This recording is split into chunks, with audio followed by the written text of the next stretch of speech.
ததாஸ்து ததாஸ்துன்ற வார்த்தையை நாம் ரொம்ப குறைவாக தான் கேள்விப்பட்டிருப்போம்.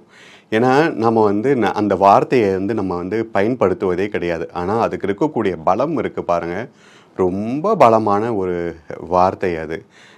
பார்த்திங்கனாக்கா பெரியோர்கள்லாம் சொல்லுவாங்க. ஆனால் இப்போ இருக்கிற நிறைய பேர் அதை கேள்விப்பட்டிருக்க மாட்டாங்க. ததாஸ்து தேவதைகள் அப்படின்றவங்க யார் அப்படின்னு முதல்ல நீங்கள் தெரிஞ்சுக்கணும். சூரிய பகவானின் புதல்வர்கள் அப்படின்னு சொல்லலாம்.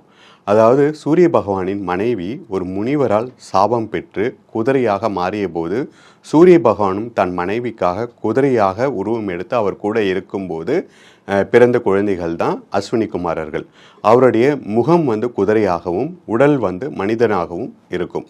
அவர்கள் பார்த்திங்கனாக்கா நம்மளை சுற்றி மேலே அவர்கள் வலம் கொண்டே இருப்பாங்க. அப்படி வலம் கொண்டு இருக்கும்போது அவர்கள் கையில் ஒரு மூங்கில் வச்சுருப்பாங்க. இப்போ யாகம் செய்யக்கூடிய இடங்களில் பார்த்திங்கனாக்கா நம்ம உட்கார்ந்து அந்த யாகத்தை பார்த்து கொண்டு இருக்கும்போது அவர்கள் அந்த மூங்கிலால் நம்மளை தொட்டுவிட்டு செல்வதாக ஒரு ஐதீகம் கூறுகிறது.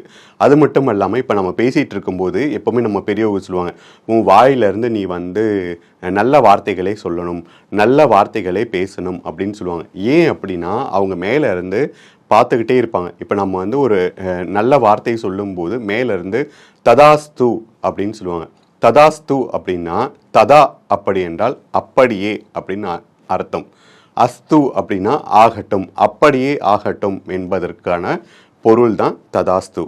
அப்படி நீங்கள் ஒரு விளக்கேற்றும் போது நான் சொன்ன மகாலட்சுமி நினைத்து உங்களது முன்னோர்களை, உங்களது குலதெய்வங்களை, உங்களது கோரிக்கைகளை நினைத்து நீங்கள் விளக்கேற்றணும்னு சொன்னோம் தெரியுமா? அந்த நேரத்தில் அந்த ததாஸ்து தேவதைகள் நம்ம வீட்டில் நமக்கு ததாஸ்து அப்படின்னு சொல்லிட்டு அருள் புரிவாங்க. அதே மாதிரியே நீங்கள் குழந்தைகள் ஏதோ உங்ககிட்ட ஆசீர்வாதம் வாங்கும்போது சொல்லுவாங்க, நான் படிப்பில் பாஸ் ஆகணும்னு என்ன ஆசீர்வாதம் பண்ணுங்க, நான் இதில் ஜெயிக்கணும்னு என்ன ஆசீர்வாதம் பண்ணுங்க அப்படின்னு சொல்லுவாங்க. அப்படி சொல்லும்போது நாம் அவங்களுக்கு என்ன சொல்லணும், ததாஸ்து அப்படின்னு நம்ம ஆசி வழங்கணும். அப்படி நாம சொல்லும்போது நீ சொல்வது அப்படியே நடக்கட்டும் அப்படின்னு அர்த்தம். இனி ஒவ்வொரு இடத்திலும் நாம் எப்போவுமே பாசிட்டிவாகவே நம்ம பேசணும், நல்ல விஷயங்களையே நம்ம பேசணும். அப்படி பேசும்போது மேலே நம்மளை சுற்றி வரக்கூடிய இந்த அஸ்வினி குமாரர்கள் ததாஸ்து தேவதைகள் ஏதோ ஒரு சமயத்தில் நம்ம சொல்லக்கூடிய நல்ல வார்த்தைகளுக்கு ததாஸ்து அப்படின்னு சொல்லிட்டாங்கன்னா கண்டிப்பாக அது நடந்தே தீரும். அதனால் இனி எல்லோரும் எல்லா இடங்களிலும் நல்ல விஷயங்கள் பேசும்போது பயன்படுத்த வேண்டிய ஒரு வார்த்தை ததாஸ்து.